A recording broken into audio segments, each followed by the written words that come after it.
Serial वसुधा में आ गया है बहुत ही धमाकेदार ट्विस्ट, जहां पर सारिका को पड़ गया है एक जोरदार चांटा, वो भी राधा बनाने के लिए।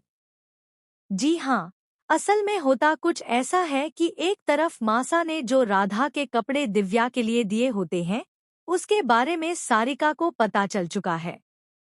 यहाँ चंद्रिका को जब सावित्री बताती है कि मासा ने मुझसे कहा था कि मैं ये कपड़े ले जाकर वसुधा को दूं, ताकि वह राधा बन सके, तब चंद्रिका का गुस्सा 7वें आसमान पर पहुंच जाता है, क्योंकि वह पहले से ही काफी नाराज होती है। जब वसुधा राधा बन जाती है, तो वह अब सारिका को एक जोरदार थप्पड़ लगाने वाली है। लेकिन यह सब हुआ कैसे? चलिए बताते हैं।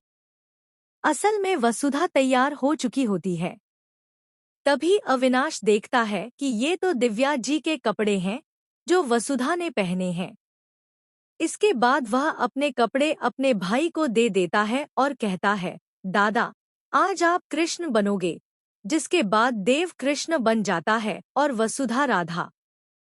यह देखकर अविनाश दिव्या से कहता है कि इस बार हम राधा कृष्ण नहीं बन पाएंगे, लेकिन तुम परेशान मत होना, क्योंकि इस बार ये मौका किसी और को मिला है। यह सुनकर दिव्या भी खुश हो जाती है राधा और कृष्ण को देखकर। सभी खुश होते हैं, सिवाय चंद्रिका के, क्योंकि उसे लगता है कि वसुधा कभी भी उसके बेटे की बराबरी नहीं कर सकती।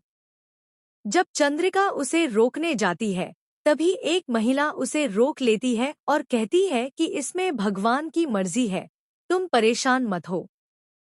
अगर वसुधा राधा बनी है तो इसमें भी कुछ अच्छा ही होगा। इसके बाद चंद्रिका चुप हो जाती है। पूजा हो जाती है, रासलीला भी पूरी हो जाती है। लेकिन चंद्रिका का गुस्सा कम नहीं होता। जब सब लोग चले जाते हैं, तो वह वसुधा के हाथों से बांसुरी छीन लेती है और कहती है, तुम हमारे बेटे की बराबरी कभी नहीं कर सकती। वो इस घर का वारिस है। हमें पता है कि तुमने हमेशा हमारे घर के लिए कुछ किया है, लेकिन इसका मतलब यह नहीं कि तुम हमारे बेटे के बराबर खड़ी हो सकती हो। तभी वसुधा कहती है, माँ साहब, मुझे तो ये कपड़े सावित्री बुआ ने दिए थे और उन्होंने ही कहा था कि मुझे राधा बनना है। इसके बाद सावित्री सच बता देती है कि सारिका मैडम ने ही उसे कपड़े दिए थे और वसुधा को राधा बनाने के लिए कहा था। इसी वजह से वह किचन में भी चंद्रिका के पास आई थी पूछने के लिए, लेकिन तब भी सारिका ने सही से कुछ नहीं पूछने दिया। अब सारिका की बैंड बजना तय है। तो दोस्तों, आप कितने एक्साइटेड हैं आने वाले ट्विस्ट के लिए? हमें कमेंट बॉक्स में बताइए।